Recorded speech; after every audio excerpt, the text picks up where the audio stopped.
오늘 이제 세 번째 부분이죠. 바울이 1장 3절에서 14절까지 한 번도 쉬지 않고 마침표가 없이 그 은혜의 영광, 하나님께서 우리에게 베푸신 구원을 찬송하고 있다라는 내용을 우리가 함께 살펴보았는데요. 이 3절과 14절 마침표는 없지만 세 부분으로 나뉜다 그랬죠.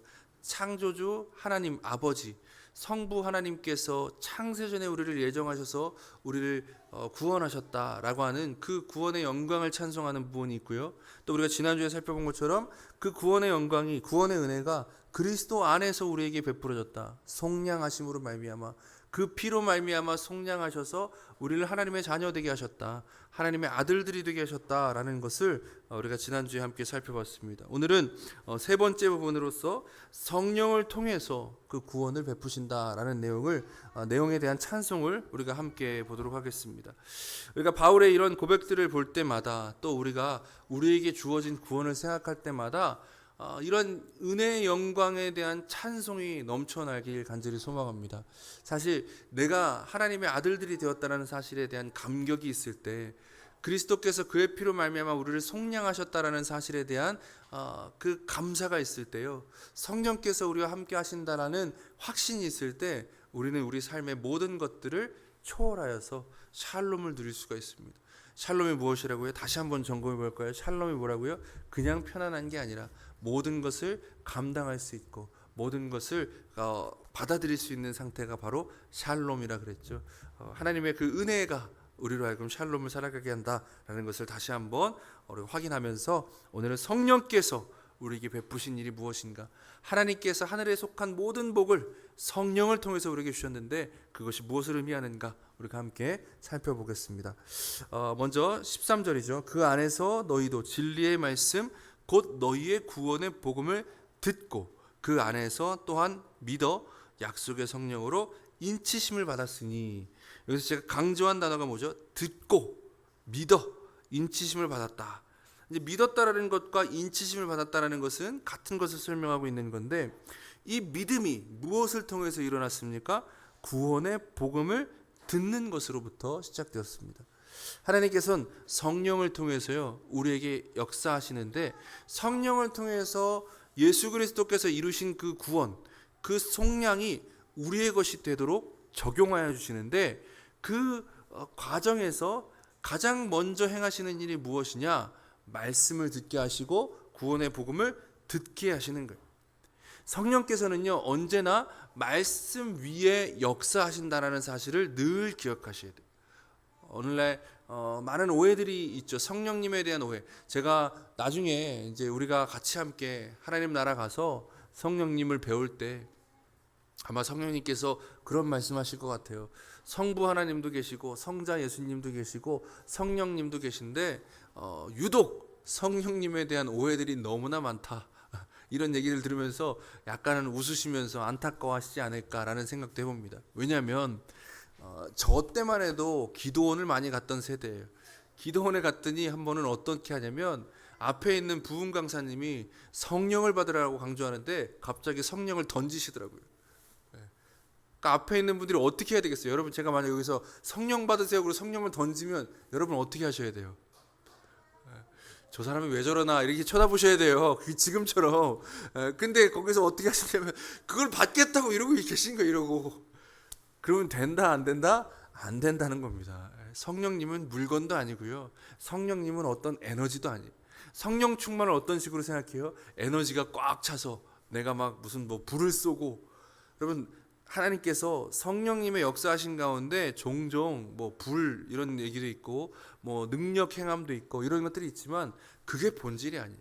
그건 성령님의 어떠하심을 나타내시기 위한 수단들인 것이지, 자꾸 성령님을 오해하시면 안 돼요. 성령님은요 삼위 하나님의 한 분으로서 인격을 가지고 계신 우리 하나님이시라는 걸 기억해야 돼요. 그래서 그 하나님께서 어떻게 일하시냐면요, 말씀을 통해서 일하신다. 물론 우리가 기도하는 가운데도 성령을 체험할 수 있고 성령께서 함께 하심을 느낄 수 있죠. 근데 그것을 거슬러 올라가고 결국에 정리가 어디서 돼야 되냐? 말씀 위에서 돼야 되는 거예요. 내 마음대로 생각하는 게 성령에 대한 오해를 불러일으키고요, 말씀을 통해서 우리가 성령님을 경험할 때 온전한 성령의 역사를 누릴 수 있습니다. 그래서 하나님께서 그 안에서 너희도 진리의 말씀 곧 너희 구원의 복음을 우리에게 듣게 하셨어요. 복을 주시기 위해 그 복음을 듣게 하셨어요. 복음이 뭐죠? 내가 행한 일 때문이 아니라 예수 그리스도께서 날 위해 행하신 그 일 때문에 내가 하나님의 아들이 되었다. 이게 기쁜 소식이죠. 예수 그리스도께서 십자가에서 죽으심으로 그 핏값으로 나를 속량하셨다. 나의 행위가 아니라 예수 그리스도께서 행하신 일 때문에 내가 구원함을 받았다. 이게 복음이에요. 이 복음을 듣게 하시는 거예요. 우리가 매주 예배마다 나와서 말씀을 듣는 이유가 무엇입니까? 그 진리의 말씀, 복음을 듣기 위함이에요. 가장 좋은 예배가 어떤 예배일까요? 제가 설교를 준비하고 예배를 준비하면서 늘 제 안에 갈등이 있고요. 늘 저는 유혹에 시달립니다. 어떤 유혹일 것 같으세요? 여기서 제가 말씀을 잘 전해서 여러분들한테 인정받고 감동시키고 웃기고 울리고 이런 거에 대한 유혹을 늘 받아요. 이렇게 표현하면 이걸 더 인상 깊게 듣지 않을까? 물론 아주 나쁘다고 얘기할 수는 없겠지만 그 안에 제 안에 어떤 갈등이 있는 거예요? 진리의 말씀을 온전히 전하려고 하는 것보다 말씀을 전하는 저를 좋게 봐주길 바라는 마음이 늘 있어요. 이 치열한 싸움이 설교자에게 있어요. 이거는 제가 감당해야 될 몫이고요. 여러분들이 기도해 줘야 될 몫이에요. 가장 좋은 설교, 가장 좋은 예배는 뭐냐면 설교자가 그것들을 다 이기고 또 듣는 여러분들도 설교자에게 주목하는 게 아니라 뭐에 주목하는 거예요? 설교자 입을 통해서 하나님께서 전하시는 그 진리의 말씀, 구원의 복음에 주목하는 예배가, 주목하는 설교가 가장 좋은 설교예요. 그래서 우리가 늘 기도할 때 뭘 기도해야 되냐? 하나님께서 세우신 목사를 통해서, 설교자를 통해서 진리의 말씀이, 구원의 복음이 선명하게 늘 전해질 수 있도록 늘 기도하셔야 돼요. 그리고 그래야 거기서 성령께서 하시는 일들을 우리가 함께 기대하고 바라볼 수 있게 되는 거죠. 하나님께서 신령한 하늘에 속한 모든 복을 주시기 위해 먼저 한 과정이 뭐예요? 복음을 듣게 하신 거예요. 그리고 그 안에서 또한 믿게 하셨어요. 믿게. 여러분, 우리가 믿는다라는 것을 자꾸만 너무나 쉽게 나의 의지로 생각할 때가 많이 있습니다. 이게 무슨 색이죠? 파란 색깔 볼펜이잖아요. 여러분, 이건 빨간색입니다. 믿으세요. 노력한다고 믿으실 수 있겠어요? 안 믿어지는 거죠. 믿음은요, 우리 노력으로 되는 게 아니에요. 근데 우리는 어떻게 예수님을 믿었을까요? 내가 예수님 믿어야지 해서 믿었을까요? 아니죠. 오늘 말씀에서 뭐라 그래요?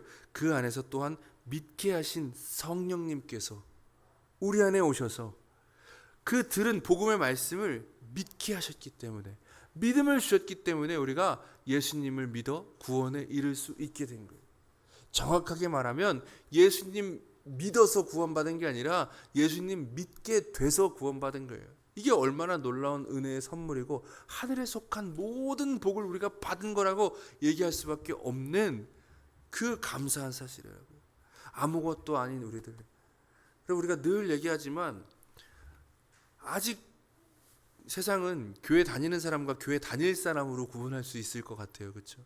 근데 왜 우리는 이들보다 먼저 교회를 다닐 수 있었을까? 왜 이들보다 먼저 예수님을 믿을 수 있었을까요? 내 행함, 내 잘남, 내 노력 때문인가요? 아니죠. 성령께서 우리에게 믿음을 주셨기 때문이에요. 창세전에 예정하신 그 성부 하나님의 계획에 따라 예수 그리스도께서 행하신 그 일을 성령님께서 우리로 하여금 믿게 해주셨습니다. 나 같은 자에게 남들보다 먼저 나를 믿게 하신 것이죠. 우리가 할 수 있는 것은 감사밖에 없고요. 우리 거기서 할 수 있는 고백은 그것밖에 없어요. 잘난 척과 교만이 아니라 왜 나 같은 자를 먼저 구원하셨는가에 대한 물음과 나를 통해서 하나님께서 어떤 일을 행하려고 하시는가에 대한 간구가 있을 뿐인 거죠. 그렇게 우리가 성령께서 행하시는 일들을 우리가 바로 바라보고 우리에게 바로 적용할 수 있어야 될 것 같습니다. 근데 이 믿음을 뭐라고 표현하냐면 약속의 성령으로 인치심을 받은 것과 같다라고 얘기하죠. 여러분, 인친다는 게 뭐죠? 도장을 말하는 거예요. 도장. 우리나라에서도 그러니까 도장을 찍는 건데 이때 당시에 도장은 그냥 우리처럼 인주에 찍는 도장이 아니라 뭐 중세 시대 영화나 이런 데 보면 그 편지에다가 뭐 밀랍 같은 거 이렇게 빨간 거 부어가지고 거기다가 불에 달군 쇳덩어리 같은 걸로 이렇게 찍어가지고 아예 그냥 봉해버리는 거 있잖아요. 그러니까 인을 완전히 찍어버리는 거죠. 그러니까 보통 인을 칠 때 어떤 경우에 하냐면 이 편지를 쓴 사람이 누구인지를 분명히 하기 위해서 거기다가 인을 치기도 하고요. 이건 남들은 보지 말고 너만 봐라. 왜냐하면 뜯는 순간 뜯었다는 게 표시가 나니까 그런 식으로 할 때 인을 치기도 하고요. 계약서를 쓸 때 확실한 계약을 보증하기 위해서 인을 치기도 했습니다. 그러니까 그게 이제 확실한 보증의 증표가 되어지는 거죠. 인치심이란 그래서 뭐라면 하나님의 소유가 되었음을, 우리가 하나님의 소유가 되었음을 확실하게 증명하고 보증하는 거예요. 우리가 지난주에도 함께 나누었죠. 하나님께서 우리를 기업으로 삼으셨다. 이 기업으로 삼으셨다는 의미는 뭐예요? 우리 하나님의 소유로 삼으셨다. 나는 이제 하나님의 거예요. 하나님께서 나를 통해서 일하신단 말이에요. 그래서 근데 그것을 어떻게 보증하냐? 성령으로 인치심을 통해서. 우리 인감 도장이 찍힌 거예요. 계약서에 우리는 이제 하나님의 거라고 도장이 꽝 찍혀져 있는 거예요. 근데 여러분 이게 어떤 의미인지 아세요? 여기 요한계시록에 보면요. 요한계시록의 그 9장에는 그 나팔 재앙이라는 게 나오는데 하나님께서 이 땅에 죄악들을 심판하시고 할 때 황충의 연기 가운데부터 땅 위에 나오매 그들이 땅에 있는 전갈의 권세와 같은 권세를 받았더라. 그러니까 하나님께서 세상의 죄악들을 심판하실 때요 때로 사탄들을 이용하시기도 하시거든요. 그들이 마음껏 활기치게 내버려 두시는 거예요. 뭐 그게 오늘 뭐 주 내용은 아니니까. 근데 여기에 중요한 말이 나와요. 그들에게 이르시되 땅에 풀이나 푸른 것이나 각종 수목은 해하지 말고 오직 이마에 하나님의 인침을 받지 아니한 사람들만 해하라 하시더라. 그죠? 누군 건들지 말라는 거예요. 뭐 그 풀이나 푸른 것이나 이런 천지 건들지 말고 또 누구 건들면 안 된다고요? 하나님께서 인친 자들은 건들지 말라고요. 하나님께서 인친 자들은 하나님의 소유이기 때문에 너희 마음대로 하면 안 돼. 하나님께서 때때로 죄를 심판하시고 세상을 벌하시기 위해서 사탄이 마음껏 활개치는 것들을 허용하실 때가 있단 말이에요. 근데 그러한 경우에도요, 하나님께서는 누구를 보호하신다고요? 하나님의 아들들, 하나님의 인친자, 그리스도로 속량함 받은 자, 우리들을 하나님께서 보호하신다고요. 인쳤다라는 건 내가 너를 끝까지 책임질 것이다 라고 하나님께서 약속해 주고 계신 거예요. 근데 여기 또 중요한 말이 나오죠. 무엇으로 인치셨습니까? 무엇으로 인쳤어요? 약속의 성령으로 인치셨다라고 말씀이 나오고 있습니다. 그러면 하나님께서 그냥 성령이라고 하지 않고 약속의 성령이, 약속대로 성령이 오셔서 우리를 인치셨다라고 하는데 그 약속은 뭘까요? 구약으로 한번 거슬러 보면 구약에 하나님께서 베푸실 구원에 대한 큰 그림을 얘기할 때 성령을 언급합니다. 그 후에 내가 내 영을 만민에게 부어주리니 너희 자녀들이 장래일을 말할 것이며 너희 늙은이는 꿈을 꾸며 너희 젊은이는 이상을 볼 것이며, 하나님께서 하나님의 영을 만민에게 부어주셔서, 여기서 만민은 구원받을 자 말하는 거죠. 이 똑같은 일이 사도행전 2장에서 베드로가 설교할 때 이 얘기들을 하고 있는 것이죠. 또 한 가지 구절 볼까요? 이사야 32장 15절 보면요, 마침내 위에서부터 영을 우리에게 부어주시리니 광야가 아름다운 밭이 되며 아름다운 밭을 숲으로 여기게 되리라. 하나님께서 베푸실 구원, 하나님께서 만드실 새로운 새하늘과 새 땅의 핵심이 뭐예요? 성령이 오십니다. 성령이 오십니다. 그 약속대로 성령께서 오셔서 그 일을 이루셨다라는 것을 약속의 성령으로 인치셨다라고 표현하고 있는 겁니다. 여기 또한 너무 중요한 구절이 있어요. 이건 같이 한번 읽어볼게요. 너무 중요해서 이건 외워도 되는데 같이 읽어볼게요. 또 새 영을 너희 속에 두고 새 마음을 너희에게 주되 너희 육신에서 굳은 마음을 제거하고 부드러운 마음을 줄 것이며 또 내 영을 너희 속에 두어 너희로 내 율례를 행하게 하리니 너희가 내 규례를 지켜 행할지라. 아멘. 여러분 이 말씀이요 에스겔서에 있는 새 언약의 내용이에요. 새 언약. 하나님께서 이스라엘 백성과 새로운 언약을 맺으셨거든요. 왜 새로운 언약이 필요했냐? 그 전에 언약을 맺은 것을 이스라엘 백성들이 지키질 않았어요. 너희가 내 말을 듣고 내 말을 지켜 행하면 내가 너희 하나님이 될 것이고 너희는 나의 백성이 될 것이다. 출애굽기에서 하나님께서 약속하신 그 약속이 있거든요. 그런데 이스라엘 백성이 하나님을 떠나버렸어요. 그래가지고 결국 이스라엘 백성들이 어떻게 됐죠? 바벨론에 의해서 멸망을 당해버린단 말이에요. 그때 하나님께서 선지자를 통해서 내가 이제 새 언약을 세울 것이다 라고 얘기하면서 이 새 언약은 너희가 아니라 내가 모든 것을 책임지고 간다. 마치 아브라함과 맺으신 언약처럼 아브라함의 그 지난번에 설교했던 거 기억나시죠? 아브라함 그 쪼갠 짐승 사이로 지나갔던 그 모습처럼 내가 모든 것을 책임지겠다라고 얘기하면서 하나님께서 새 언약을 맺으세요. 여기 뭐라 그래요? 너희 마음에 굳은 마음을 제거하고 부드러운 마음을 줄 것이다. 하나님을 떠나고 하나님의 율법을 지켜 행하지 않는 게 죄악된 우리의 본성인데 그 마음을 하나님이 직접 다 해결하신대요. 무엇으로요? 성령으로요. 새 영을 너희 마음에 두어서 그 모든 일들을 행하였다. 그러니까 새 언약의 핵심은 성령께서 오심을 통해서 이루어지는 것이다 라는 것을 가르쳐주고 있어요. 이러한 말씀들을 통해서 하나님의 약속대로 성령을 보내셨어요. 그러시고 그 성령으로 말미암아 약속하신 모든 것을 이루셨어요. 우리가 그 놀라운 은혜 가운데서 구원함을 입은 거예요. 여러분, 우리의 구원은요 그냥 하루아침에 하나님 오늘 좀 보니까 구원해야 되겠네, 구원 베풀어 볼까, 이런 정도가 아니에요. 창세전에요.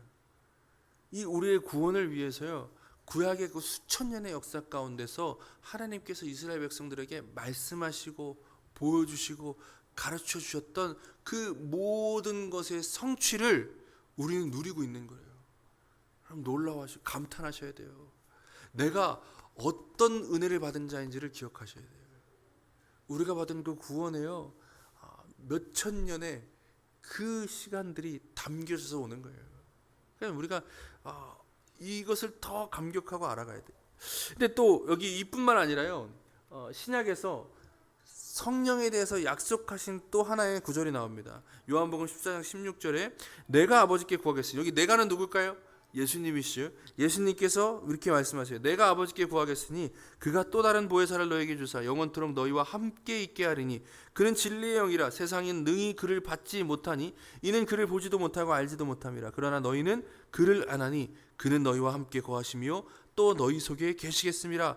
내가 너희를 고아와 같이 버려두지 아니하고 너희에게로 오리라. 여러분, 예수님께서 이 말씀을 어떤 맥락에서 하셨냐면요 이제 하늘에 오르셔서 내가 아버지 집에 가서 너희를 위한 거처를 마련할 것이다. 그럼 그동안에는 예수님이 우리와 함께 계시지 않는다는 얘기잖아요.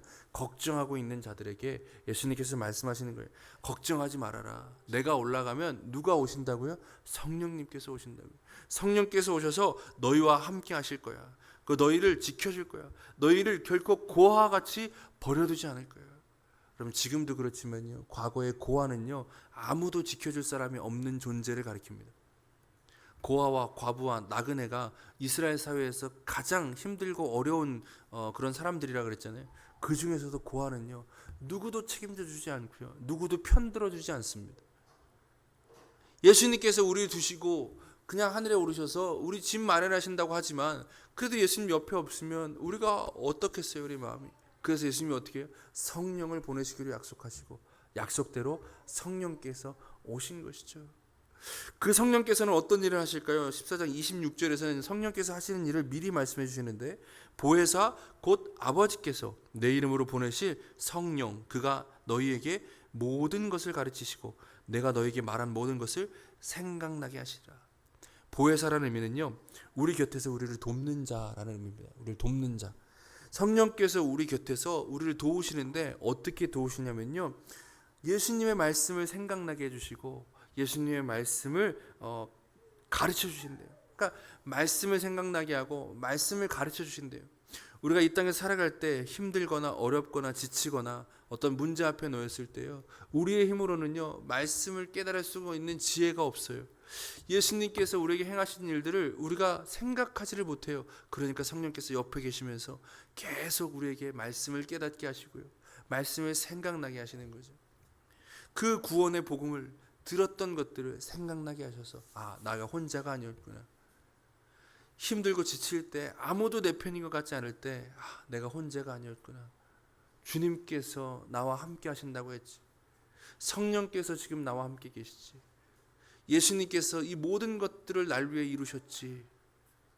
예수님께서 더 큰 영광을 위해 나를 고난 가운데도 걸어가게 하실 때가 있지.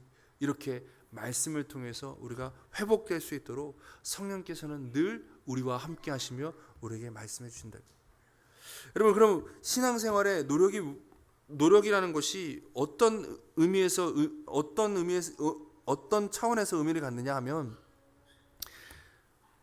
늘 하나님께서, 성령께서 우리 안에서 일하실 수 있도록 예수님의 말씀을 가까이 하는 거죠. 생각나려면 들은 게 있어야 생각날 거 아니에요. 그렇죠? 봐야지 배울 거 아니겠습니까?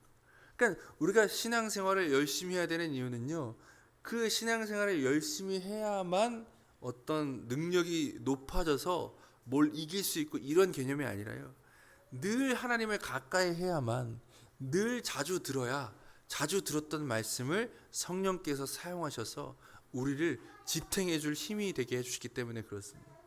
우리가 매주마다 예배에 나오는 이유가 뭐예요? 제가 저번에도 얘기했죠. 뭐 이런 얘기 굳이 제가 할 필요 없다고 하는 사람도 있는데, 주일날 하루 빠지면 천국 가는 사다리가 빠지니까 주일날 빠지면 안 됩니다, 이런 얘기가 아니라 그랬잖아요. 주일날 한 주 빠져도요, 천국 갈 수 있어요.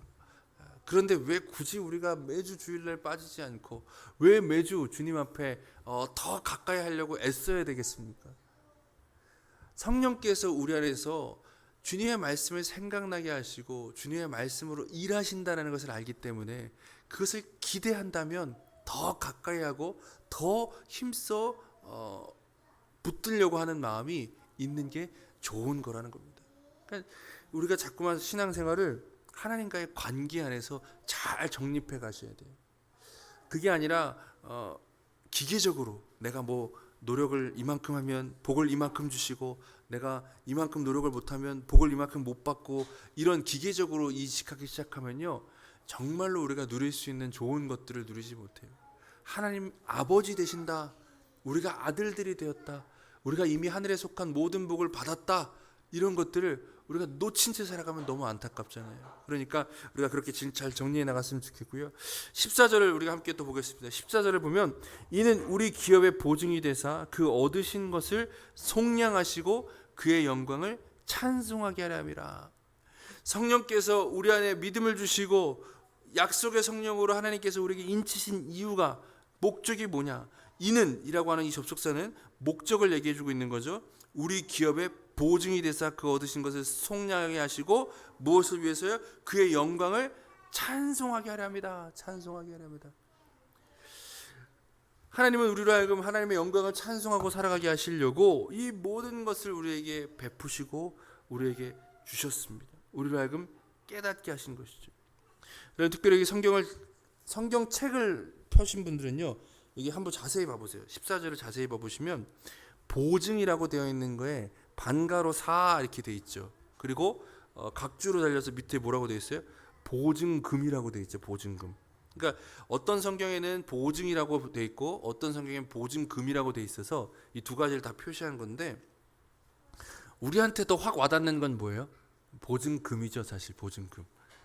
이런 거예요. 하나님께서 이제 너희는, 예수 그리스도 안에서 속량받은 너희는 내 기업이야, 나의 소유야 라는 것을 말씀하시는데, 보증금을 거셨다는 거예요. 보증금을. 보증금을 걸었다는 얘기는 뭐예요? 이 계약을 끝까지 이행하겠다라는 의지를 나타내 주는 거잖아요. 이 보증금을 이미 걸었다라는 것은 이 계약을 무효화시키지 않겠다라는 의지를 나타내 주고 있는 겁니다. 하나님께서 하나님의 열심으로 이 모든 것들을 이루시겠다라고 우리에게 말씀해 주고 계신 거예요. 여러분, 죄의 문제가 해결됐지만 여전히 우리가 살아가는 세상은 죄가 만연합니다. 우리는 죄 가운데 살아가고 있어요.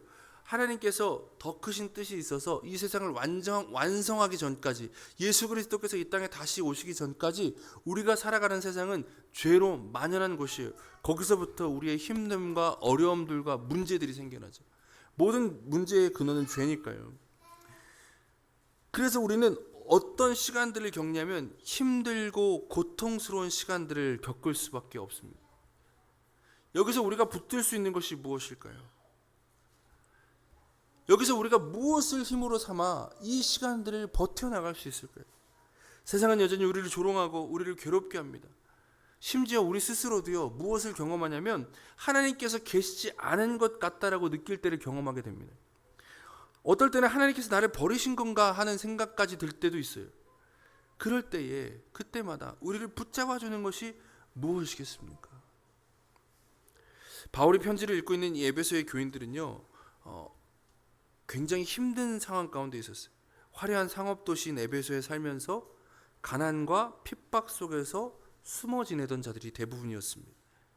근데 이게 참 어려운 게, 지금의 어려움과 힘듦의 그 이유가 무엇 때문이냐면 내가 예수님을 포기하지 않기 때문에 그들이 겪고 있는 거잖아요.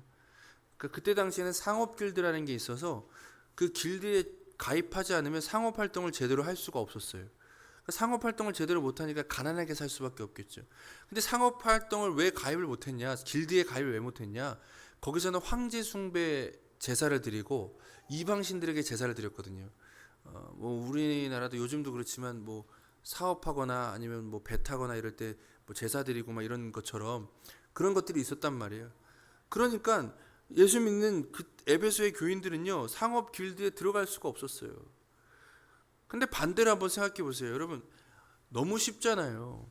그냥 눈 한번 딱 감고 저기 상업 길드 들어가서 황제 숭배 제사 드릴 때 그냥 모르는 척 그냥 서 있기만 해도 괜찮을 법 하잖아요. 그러면 내 자식들 사고 싶은 거 사줄 수 있고, 가족들 굶기지 않고, 사람들에게 조롱당하지 않고요. 나중 가면요, 로마의 뭐 네로 황제 이런 사람들이 나올 때는요, 사람들 잡아다 죽였단 말이에요. 어느 정도로 잔혹하게 죽였냐면 길거리에 가로등으로 썼대요. 그 문헌을 보니까 예수 믿는 자들을 잡아다, 그 무슨 의미인지 아시겠죠? 매달아서 불태워 죽이는 거예요. 가로등으로 썼다니.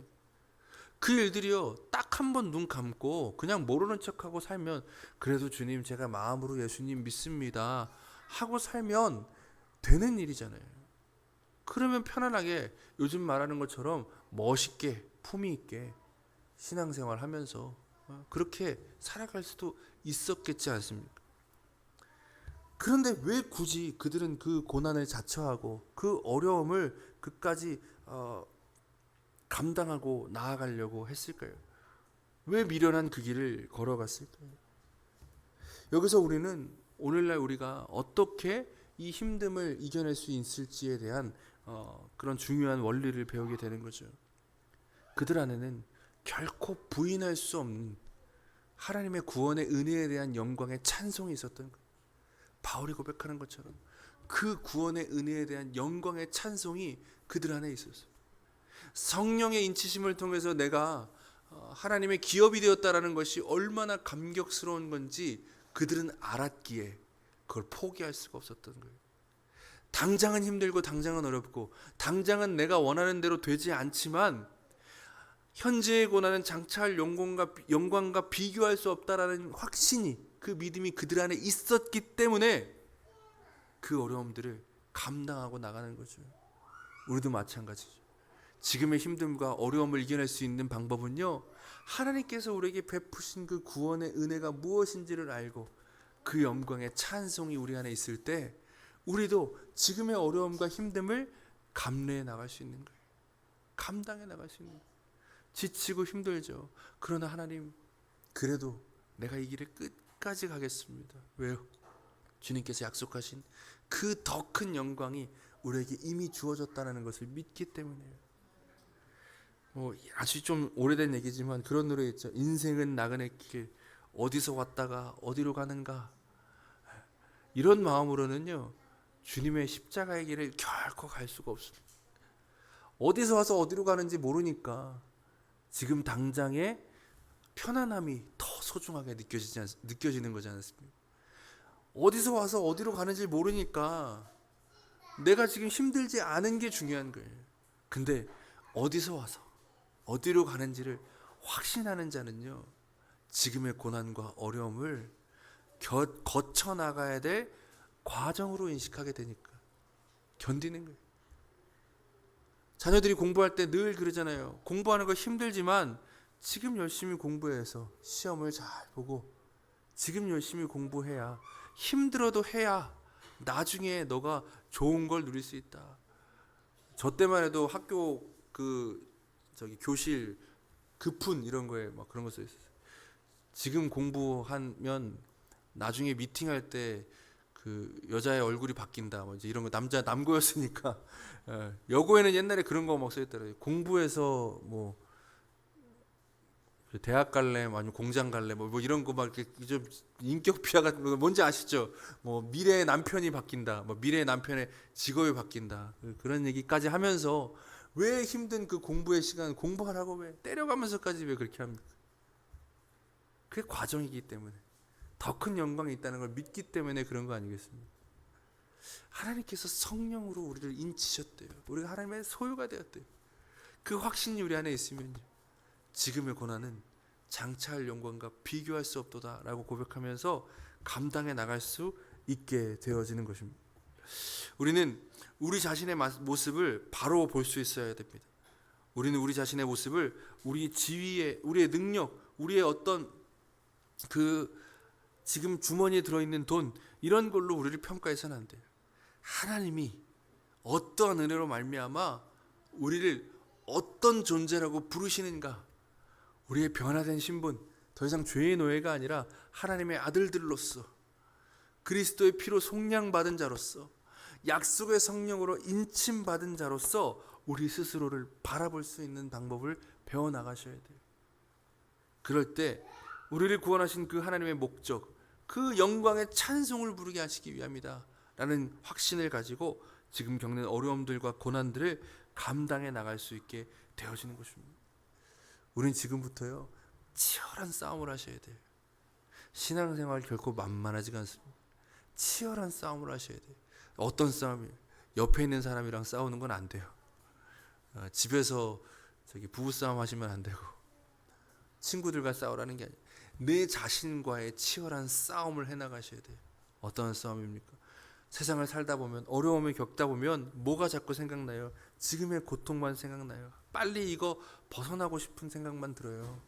그때마다 우리는 스스로 싸우는 거예요. 그 싸우는 게 결국 기도예요. 왜 싸워요? 내가 누구인지를 기억해라. 하나님이 어떤 은혜로 말미암아 나를 구원하셨는지를 기억해라. 지금 가는 그 길이 힘들고 어렵더라도 이 길이 지나야 하나님의 영광이 있다는 것을 기억해라. 포기하지 말아라. 치열하게 우리가 싸우며, 바울이 스리오 얘기할 것처럼 자기 자신을 때려가면서 나아가는 거예요. 그때 하나님 옆에서 우리에게 얘기하시죠. 걱정하지 마. 내가 이미 보증금 다 지불해 놨어. 이미 돈 다 내놨으니까 너는 걱정하지 말고 참고 견디고 따라오기만 하면 돼. 그게 우리에게 하나님께서 하신 약속이고 우리가 나아가야 될 길입니다.